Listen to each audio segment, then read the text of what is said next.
Sir मेरा एक प्रश्न आपसे बहुत है कि जब ये मैंने पॉडकास्ट करने का सोचा था तो मेरे मन में ये ना तो ये मुझे किसी बच्चे को दिखाना है, ना ये मुझे उस ऑडियंस को दिखाना है जो मेरी जेन्युइन ऑडियंस है। हाँ, ये पॉडकास्ट मैंने सिर्फ किया हुआ था शिक्षकों के लिए, हाँ, हाँ।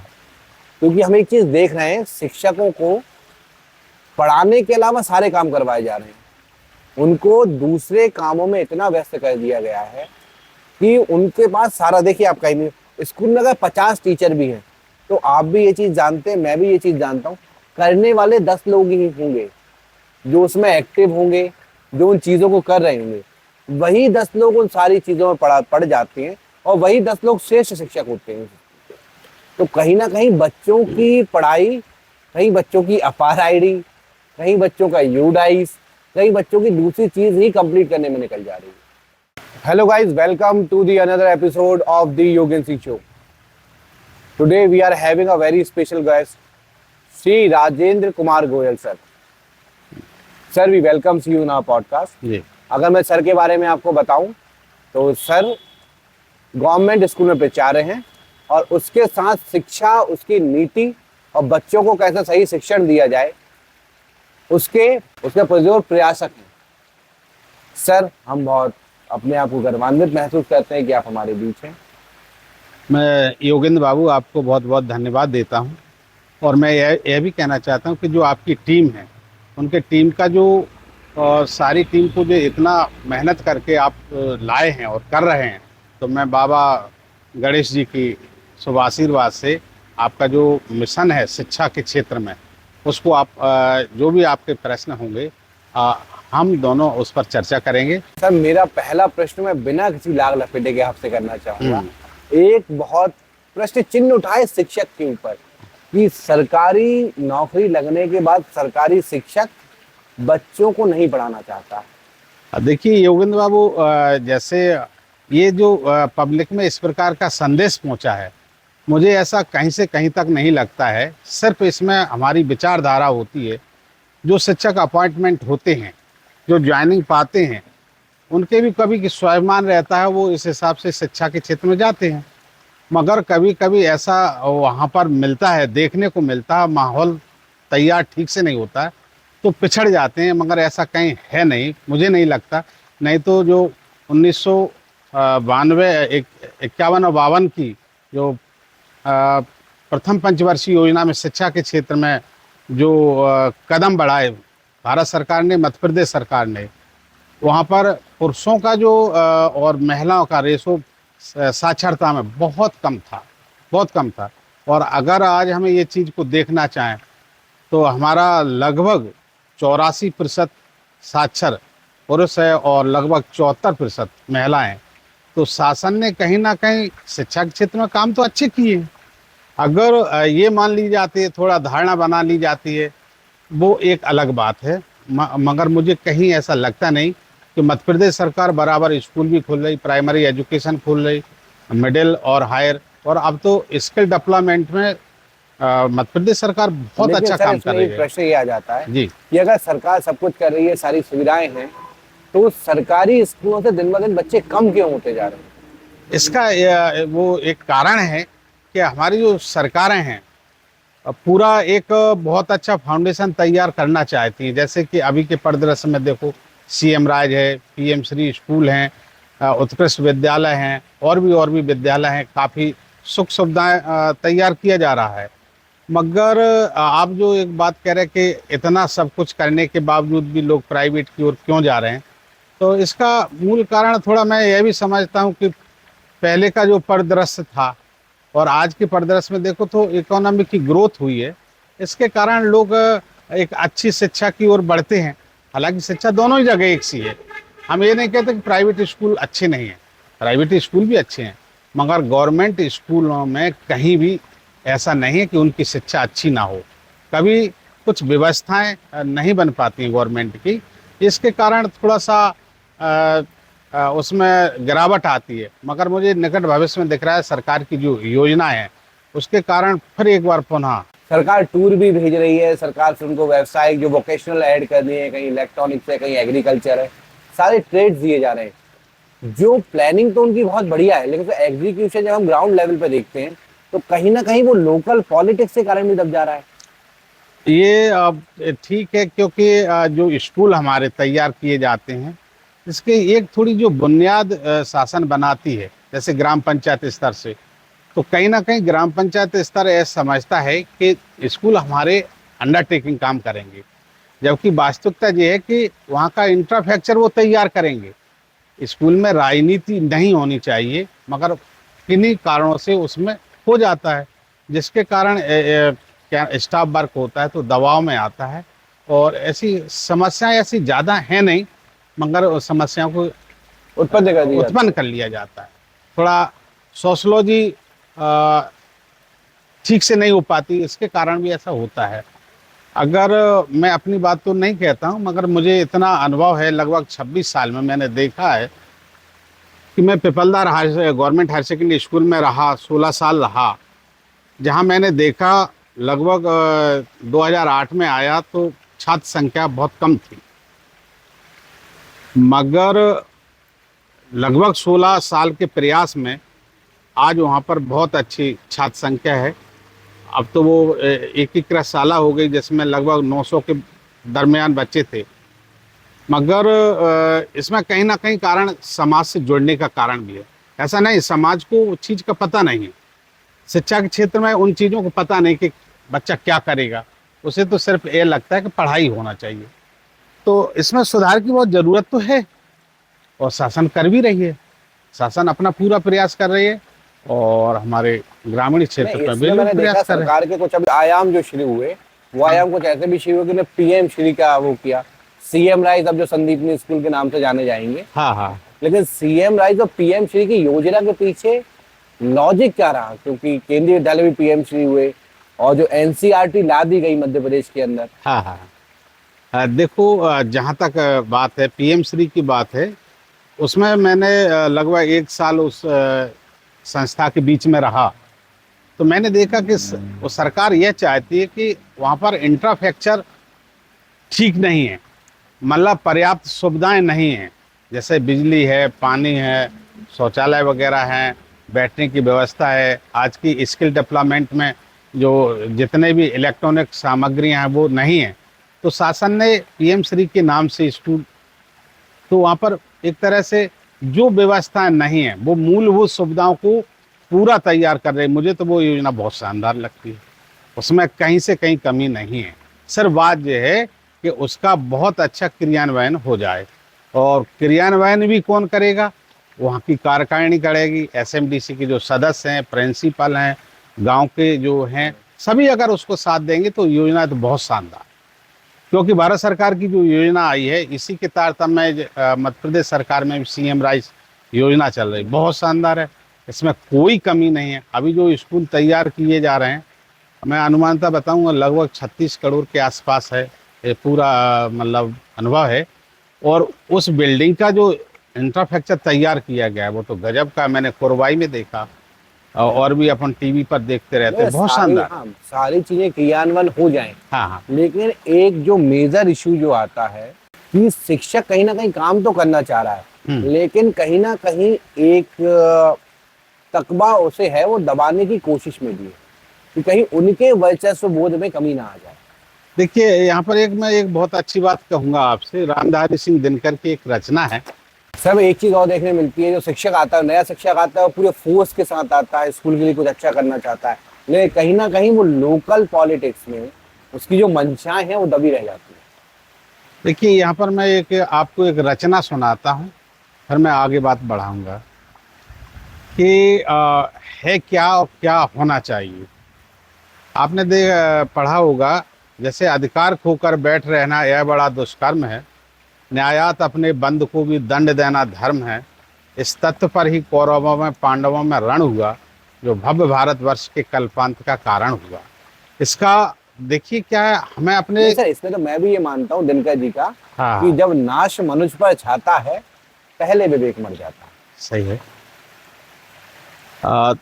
दिनकर जी और दिनकर जी की और भी रचनाओं को अगर आप बात करें, हालांकि वो साहित्य की बात हो जाएगी और यहाँ पर अपने शिक्षा के क्षेत्र की बातें हैं, तो मैं यहाँ पर आपसे कहना चाहता हूँ कि अब पता नहीं, समझ में नहीं आता, मेरे भी समझ में नहीं आता। 26 साल के पीरियड में मैं ये देखता हूँ कि जहाँ स्कूल हैं, सामाजिक स्कूल एक सामाजिक संस्था है, जहाँ स्कूल हैं, क्यों वहाँ पर इस प्रकार का एक क्रिएट किया जाता है कि स्कूल जो वास्तविक एक स्वतंत्र, हाँ, वो स्वतंत्र संस्था न रह करके एक उस पर थोड़ा सा प्रेशराइज लाया जाता है। अधिकार तो जमाया जाता है। हाँ, तो उसमें होता क्या है कि वो पूरी बॉडी जो है, पूरी बॉडी उस दबाव को झेलती है, जबकि वास्तविकता यह है कि शिक्षा एक तरह से स्वतंत्र है और हमें स्वतंत्रता ही सिखाती है। और जैसे अगर आप बहुत पुराना साहित्य में जाएं, यूरोप की जैसे सब उसके बारे में जाएं, तो जहाँ सबसे पहले गुरु सुकरात, प्लेटो, अरस्तु, इन्होंने इतने महान क्या नाम को अपने शिष्य पैदा किए कि एक पे एक भारी होते चले गए। हमारी शिक्षा में, भारतीय शिक्षा को मैं बहुत अच्छा मानता हूँ और उसमें संस्कृत को और भी उससे अच्छा मानता हूँ, मगर समझ में नहीं आता कि क्या कारण है कि संस्कृत पीछे होती गई। हालांकि आज के परिवेश में मध्य प्रदेश सरकार, भारत सरकार भी काफ़ी योजना और प्रोत्साहन दे करके संस्कृत को आगे बढ़ा रही, आगे ला भी रही है। पदवी सृजन करके पदवी दिए जा रहे हैं, संस्कृत के स्कूल भी खोले जा रहे हैं, मगर कहीं ना कहीं मुझे ऐसा लगता है बीच के काल में कहीं पर संस्कृत को पीछे कर दिया, अन्य भाषाओं को आगे बढ़ा दिया। या हो सकता है शासन की मंशा होती है कि जब आवश्यकता होती है हाँ। तो अब उसको आगे बढ़ाया जाता है। तो ये तो सरकार की बातें हैं, मगर मैं इतना कहता लेकिन हूँ। सर मेरा इसमें आपका बढ़िया, मैं थोड़ा स्कूल शिक्षा पे भी बात करना चाहता हाँ। हूँ इसमें, कि हमें जनरली सुनने मिलता है कि जितनी सुविधाएं सरकारी स्कूल देता है उतनी कोई, जैसे आपने पिपल धारा का स्कूल मेरा भी देखा हुआ स्कूल है, उसमें मैंने किसी भी प्राइवेट स्कूल के अंदर विदिशा में 3 स्मार्ट क्लास नहीं देखी है, लेकिन पिपल धार में 3 स्मार्ट क्लास हैं। बच्चा अगर 5 किलोमीटर से ज्यादा से आ रहा है तो उसके लिए साइकिल की सुविधा है, वो पढ़ रहा है, उसको छात्रवृत्ति भी मिल रही है। लेकिन उसके बाद भी कहीं ना कहीं जो पिता माता का रुझान है वो कम हो रहा है, और शायद मुझे इसका रीजन लगता है सोसाइटी, जो समाज है वो एक प्रेशर बना चुकी है कि प्राइवेट स्कूल में जाना एक शान मानी जाने लगी। देखो, आपको हम एक बात बताएं, अभी कहीं पर ग्राम पंचायत ने, मैं पेपर पढ़ रहा था, उसमें उन्होंने एक तरह से कहा कि कोई भी प्राइवेट स्कूल में प्रवेश नहीं दिलाएगा। हमारी मध्य प्रदेश सरकार की जो संस्थाएं हैं उनमें क्या कमी है? आप देखिए, हर योजना का लाभ उसको दिया जाता है, प्रवेश में फीस बहुत कम भरी जाती है, उन्हें साइकिल सुविधा होती है, छात्रवृत्ति की सुविधा होती है। अनमेरिट जब आते हैं बच्चों को, जैसे पिछले 2 साल से आपने देखा हो, स्कूटी का लाभ मिलता है, लैपटॉप का लाभ मिलता है। तो कहीं ना कहीं मैं नहीं मानता कि प्राइवेट संस्थाओं की ओर लोगों का रुझान है। सरकारी स्कूल भी बहुत अच्छे और शासन बहुत अच्छी सुविधाएं मुहैया करा रही, और आगे आने वाले समय में और भी अच्छी सुविधाएं मुहैया कराएगी, क्योंकि अगर हमें कंपटीशन में भी आगे बढ़ना है तो मुझे लगता है कि मध्य प्रदेश सरकार बहुत आगे बढ़ेगी, क्योंकि शिक्षा का क्षेत्र बहुत अच्छा है। एक प्रश्न और भी उठाया गया, जैसे अभी हम देखते हैं कि कहीं टूर जा रहा है, कहीं व्यावसायिक टूर जा रहा है, कहीं दूसरे तरीके के टूर जा रहे हैं, तो बच्चे कहीं ना कहीं उसी टूर में हैं, और ये कहीं सरकार के पैसों की फिजूल खर्ची नहीं है। नहीं, देखो ऐसा है, हो सकता है कि थोड़ा आप एक थोड़ी देर के लिए मान लें, मगर जब बच्चा बाहर निकलेगा, जब वो इस चीज़ को समझेगा, तो वो ज़रूर मानेगा कि आज भले ही अपने लगे कि पैसा फिजूल खर्ची हो रहा है, मगर आज जो बच्चा जा रहा है, कल और दूसरे जाएंगे तो वो सीखेंगे। निश्चित है कि कोई काम जब किया जाता है तो उसमें व्यवधान तो आते हैं, मगर आगे चल कर के वही एक धारणा बन जाती है। तो बहुत अच्छा है, ये योजनाएं धीरे धीरे उन पर हमारे बच्चे और टीचर काम करेंगे, तो उससे एक बहुत बड़ा एरिया भी बन जाता है, बच्चों को कभी घूमने को नहीं मिलता है। तो हम यही मानते हैं, चलो घूमने के बहाने वो जाते हैं, मगर वो उस क्षेत्र को देख लेते हैं, उनके एक आवामंडल में भर जाता है कि बहुत अच्छी योजनाओं में शासन हमको दूर दूर तक टूर कराती है। अगर फिजूल खर्ची बात कही जाए तो फिजूल खर्ची ना होकर के हम ये कहें कि बच्चों को उन चीज़ों से मुहैया कराई जाती है जैसे पिछले वर्षों में आप हम टूर लाए, या पंजाब नेशनल बैंक है, यहाँ पर भी बहुत अच्छा कृषि के क्षेत्र में दिखाया गया। पिछले साल मैं और मेरे साथी भी लोग, आप सब लोग गए थे, बच्चे गए थे, जो कि वन विहार, और वहाँ पर जो देखने लायक चीज़ें ट्राइबल थी। म्यूजियम वगैरह। हाँ, ट्राइबल में बहुत शानदार मूर्ति, तो बच्चों को जो देखने को नहीं मिलती वो सज के, तो मैं भी नहीं गया आज तक, मगर मैंने अपने लगभग 58 साल में मैंने पहली बार देखा कि इतने शानदार चीज़ें मतलब एग्जिस्ट हाँ। करती हैं। सर मेरा एक प्रश्न आपसे बहुत है कि जब ये मैंने पॉडकास्ट करने का सोचा था तो मेरे मन में ये ना तो ये मुझे किसी बच्चे को दिखाना है, ना ये मुझे उस ऑडियंस को दिखाना है जो मेरी जेन्युइन ऑडियंस है। हाँ, ये पॉडकास्ट मैंने सिर्फ किया हुआ था शिक्षकों के लिए, हाँ, हाँ, क्योंकि हम एक चीज देख रहे हैं, शिक्षकों को पढ़ाने के अलावा सारे काम करवाए जा रहे हैं। उनको दूसरे कामों में इतना व्यस्त कर दिया गया है कि उनके पास सारा, देखिए आप कहीं भी स्कूल में अगर 50 टीचर भी हैं तो आप भी ये चीज जानते हैं, मैं भी ये चीज जानता हूँ, करने वाले 10 लोग ही होंगे जो उसमें एक्टिव होंगे, जो उन चीजों को कर रहे होंगे। वही 10 लोग उन सारी चीजों में पढ़ जाते हैं और वही 10 लोग श्रेष्ठ शिक्षक होते हैं। तो कहीं ना कहीं बच्चों की पढ़ाई, कहीं बच्चों की अपार आईडी, कहीं बच्चों का यूडाइस, कहीं बच्चों की दूसरी चीज ही कंप्लीट करने में निकल जा रही है। देखो योगेंद्र जी, मैं आपको बहुत अच्छे से जहाँ तक मैं समझ पाता हूँ, क्या है कि बच्चा यानी कि छात्र और गुरु दोनों के बीच में एक बहुत बहुत बड़ा घनिष्ठ संबंध है। तो जैसे कभी कभी ये प्रश्न उठता है कि इतने काम दे दिए जाते हैं फिर पढ़ाई नहीं हो पाती। ऐसा नहीं है, क्योंकि एक तो छात्र है और गुरु, उनके बीच में उनकी जानकारी तो तुम्ही को रखना, किसको रखेगा और कौन रखेगा?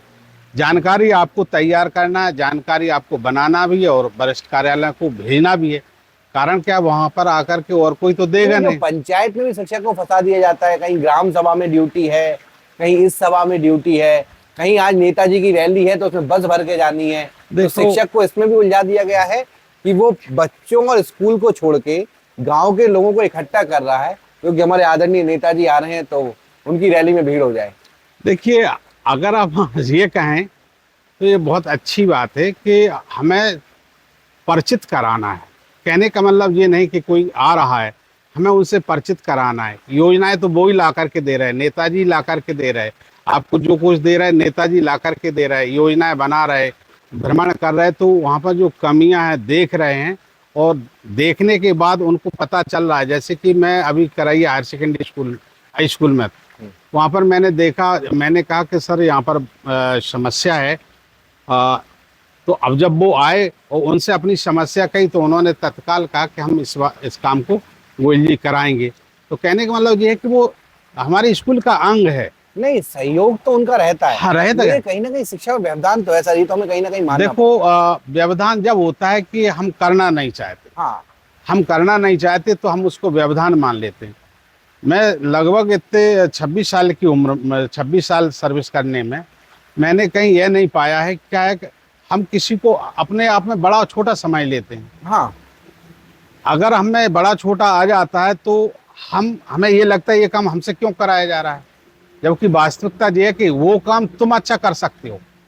इस वजह से प्राथमिकता तौर पर आपको लिया जाता है। मेरा मानना ये है। अब हम सर आपका थोड़ा सा अनुभव भी इस्तेमाल जरूर करना चाहेंगे। हाँ, क्योंकि आप 26 वर्ष से शिक्षा विभाग में निरंतर अपनी सेवाएं दे रहे हैं। बिल्कुल। हाँ।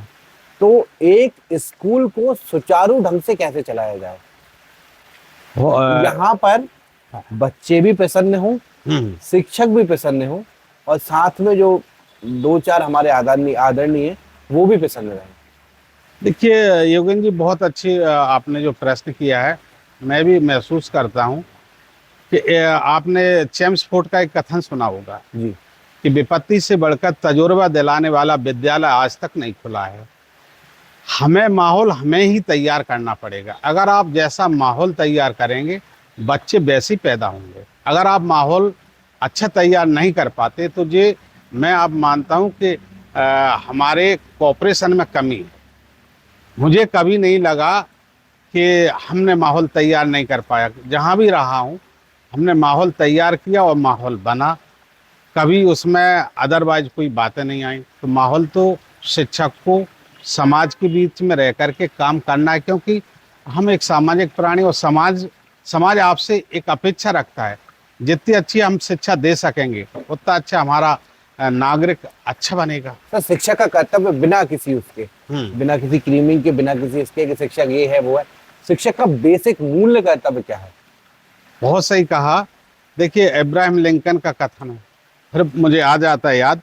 उन्होंने कहा था कि एक चिट्ठी आई थी उनकी, उन्होंने कहा था कि मेरा जो बालक है, मैं नहीं चाहता कि ये बहुत बड़ा नेता बन जाए, मैं ये चाहता हूँ कि ये बहुत अच्छा नागरिक बन जाए। और मैं भी यही चाहता हूँ, कभी ये नहीं चाहता कि सर्विस हो, व्यवसाय हो, बहुत अच्छा काम हो। सबसे पहली बात यह है शिक्षक को इतना अच्छा गुण प्रसाद देना चाहिए जिसके कारण एक बहुत अच्छा नागरिक तैयार हो। और जो बहुत अच्छे नागरिक तैयार हुए हैं वे विपत्ति से हुए हैं। आप जिनमें लाल बहादुर शास्त्री का नाम ले लीजिए, बाबा साहेब भीमराव अंबेडकर का नाम ले लीजिए, और भी इतने महान मूर्तियां हैं जिनका अपन नाम एक लिस्ट रख लें तो शायद बड़ा सरदार वल्लभ भाई बहुत पटेल बड़ा का हो नाम। जाएगा। सर हम अभी ये मॉडर्न शिक्षा की बात करते हैं, नई शिक्षा पर हाँ, जो प्रणाली है वो अच्छी है, मकौले वाली है, चलिए। लेकिन जो हमारा गुरुकुल का ज्ञान था, जो हमारी गुरुकुल से जो परंपराएं हमारी चली हुई आ रही थी, वो शिक्षा कहीं ना कहीं शस्त्र और शास्त्र का मेल जोल था, जो कहीं ना कहीं हम उसमें कमी आ रही है। और कहीं ना कहीं वो शिक्षा मुझे लगता है कि वो गुणात्मक शिक्षा थी। आज हम जो शिक्षा कर रहे हैं वो कॉम्पिटिटिव है, क्वालिटेटिव नहीं है। वो हमें क्वालिटी नहीं मिल रही, उसमें ये है कि स्कूल में रहे तो हमें ये परसेंटेज लाना है, कॉलेज में आए तो हमें आगे निकलना है, और कॉलेज की हम डिग्री कंप्लीट कर ले रहे हैं तो उसके बाद कहीं ना कहीं हमें कहाँ फोकस कर लेना है कि भैया नौकरी लग जाए। वो कहीं राम भदावा जी लिखते हैं ना कि ये देश गिर पड़ा है इसको उठाइए, घाव पर मरहम नहीं पर कुछ तो लगाइए, जो तुम्हारे दिल में बसता है तिरंगा किस किस के बसता है चीर कर दिखाइए, बेरोजगार हो तो डिग्रियों को फाड़ फेंको, इस देश को नौकर नहीं हम मालिक बनाइए। तो कहीं ना कहीं उन नौकरियों पर हम सिमटते जा रहे हैं, हम अपनी स्किल डेवलप नहीं कर रहे हैं। तो मैं जो कह रहा था आपसे, आपका प्रश्न था कि जो हमारे गुरुकुल वगैरह थे और उनमें जो शिक्षा थी और आज की शिक्षा में थोड़ा सा, तो देखिए अब क्या बदलते परिवेश में आप देखेंगे तो आप पाएंगे कि वो प्राचीन जो शिक्षा थी वो हमें थोड़ा संस्कार ज़्यादा देती थी, संस्कार सिखाती थी। आज की शिक्षा में संस्कार के साथ साथ रोजगार से भी जोड़ना है, क्योंकि इतना बड़ा देश है तो अब सबको रोजगार मुहैया ना करा पाए, व्यापार से जोड़ दिया जाए, उद्योगों से जोड़ दिया जाए, वो अपना कामकाजी काम करके अपना जो उदर पूर्ति होती है उसे करे। पुरानी शिक्षा में भी ये सारी चीजें दिया ही जाती थी, क्योंकि हम पहले बात करें कि आज जो व्यवसाय खत्म हो गए, हाँ। लोहार, कुम्हार, सुतार, बढ़ई, हाँ। ये सारे जो व्यवसाय थे, चला कहीं एक जगह प्रोफेसर आर वैद्यनाथन है, रिटायर्ड प्रोफेसर IIM बैंगलोर, वो उनकी किताब the caste as a social capital में कहीं लिखते हैं कि जो जातियां हैं वो कभी जातियां ऐसी नहीं रही कि आप ये उस वर्ण को बिलोंग करते हैं। जातियां हमेशा ऐसे रही कि आपके आर्थिक आधार उस पर कैसे रहा, कि जो कुमार था जरूरी नहीं उसका पुत्र कुमार हो, लेकिन कुम्हार इसलिए एक गांव में होना जरूरी था क्योंकि उस गांव में वो सारे बर्तनों सारा वो उसका व्यवसाय था, सुतार था, बढ़ई था, ये सारे जो उनके व्यवसाय थे। देखो आपने बहुत अच्छी बात की है, जो जातियों की बात, तो इसमें थोड़ा सा एक बात देखने को आता है, ये जो व्यवस्थाएं थी पहले थोड़ा सा क्या गांव में एक व्यवस्थित की जाती थी कि अगर नहीं होता था तो आदमी को कहीं से ला करके बसाया जाता था, हाँ। बसाया जाता था तो उसके गांव के जो जमींदार हैं उसको जमीन देते थे, हाँ। थोड़ा सा रहने के लिए देते थे, इस वजह से क्योंकि कि अगर आवश्यकता पड़े तो वो वहाँ पर उन चीज़ों को, उन बर्तनों को मुहैया कराए, तो उसमें कोई भी हो सकता है। व्यवसाय क्षेत्र में उनको जोड़ा जाता था, अपने कहीं बाहर ना जाना पड़े, हाँ। दूर दराज ना जाना पड़े, सारी चीज़ें एक दूसरे से जुड़े हुए थे। अगर पहले की बात देखा जाए, प्राचीन की बात देखा जाए, तो जो पैसा मुद्रा तो था ही नहीं, हाँ, हमारा लेन देन सब वस्तुओं में था, हाँ। सब लेन देन वस्तुओं में, जो मैंने बहुत अभी तक देखा। एक और आपने कभी नहीं देखा होगा, मैं भिंड से बिलोंग करता हूँ, तो वो पद्धति यहाँ नहीं मिली। मगर वहाँ की मैं आपको बताना चाहता हूँ, वहाँ पर जो कोई चीज़ बेचने आता था कोई, तो बेचने आता था तो वो कहता था कि जैसे कद्दू क्या भाव दिया, करेला क्या भाव दिया, या टमाटर क्या भाव दिए, तो वो उसमें कहते थे लाभ कार्ड बराबर। अब मैं तब नहीं समझता था क्या होता है। तो लाभ काटने का मतलब ये होता था, अगर कोई अनाज 1 किलो है तो उसमें वो ऐसे डालता था, अनाज में ऐसे हाथ डालता था, वो अपनी झोली में रखता था, और जो उसमें अनाज है उसके बराबर वो तोल देता था। आज मुझे समझ में आता, बड़ी शानदार पद्धति। लाभ उसने प्राप्त कर लिया और उसने रख दिया, और उसके बराबर जैसे कोई 1 किलो है तो उसने अपने हाथ में लिया और 50 ग्राम आ गया तो वो उसका लाभ प्राप्त हो गया। तो पुरानी पद्धति भी बहुत अच्छी थी, वस्तु विनिमय था। आज जो मुद्रा विनिमय है, तो बहुत सी बातें हैं प्राचीन युग की, बहुत ये तो चलाते रहेंगे जी।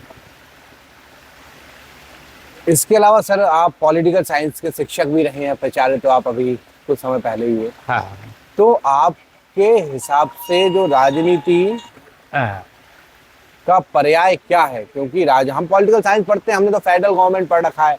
अगर हम जाते हैं, हमारा जो ट्राइंगल हम उसको पढ़ने जाते हैं, तो ट्राइंगल में हम पढ़ते हैं कैसे कि सबसे ऊपर सेंट्रल गवर्नमेंट आती है, फिर आपका स्टेट गवर्नमेंट आती है, फिर आपकी लोकल गवर्नमेंट आती है। जो लोकल गवर्नमेंट है वही हमारे आसपास की चीजें चला रही है। लोकल गवर्नमेंट शिक्षा के रूप में कैसे सपोर्टिव हो सकती है? बहुत प्रश्न आपने शानदार किया है। देखिए, आप जो पॉलिटिकल की बात कर रहे थे, तो यहाँ मैं एक बात कहना चाहता हूँ, जरूरी नहीं है कि कोई पॉलिटिकल साइंस पढ़े और वो पॉलिटिकल में ही जाए। मैं यह मानता हूँ कि बहुत से ऐसे जो क्या नाम राजनेता हैं जिसका पॉलिटिकल से कतई लेना देना नहीं, मगर उनकी पॉलिटिकल और पॉलिसी बहुत शानदार है। तो कई इसमें इंजीनियर भी हो सकते हैं, कई उसमें डॉक्टर भी हैं, बहुत अच्छे अच्छे विद्वान हैं। जरूरी नहीं है। शिक्षा का मतलब तो सिर्फ एक बहुत स्वस्थ नागरिक तैयार करना हैगा। दूसरी आपने अभी एक बात कही थी, वो क्या कह रहे थे आप, जो बात कहा था मैं भूल रहा हूँ। कि लोकल गवर्नमेंट कैसे सपोर्टिव हो सकती है शिक्षा के लिए? देखिए, बहुत शानदार व्यवस्था है। अगर कहीं से हमारे ग्रामीण क्षेत्र में 5वीं तक का स्कूल है तो वहाँ ग्राम पंचायत है, और बड़ा है तो कस्बा है, वहाँ मिडिल है, हाई स्कूल है, हायर सेकेंडरी स्कूल है। उनसे ही संलग्न हमारी पंचायतें हैं, नगर पालिका है, तो ये सब उसके सपोर्ट करती हैं। नहीं, मैंने एक चीज यहाँ पे पिपलधार में एक चीज नोटिस की, जो सरपंच साहब हैं, पिपलधार सब्जेक्ट काटना उसमें से फिर हाँ जी, तो वहाँ के सरपंच साहब मैंने देखा कोऑपरेटिव बड़े हैं।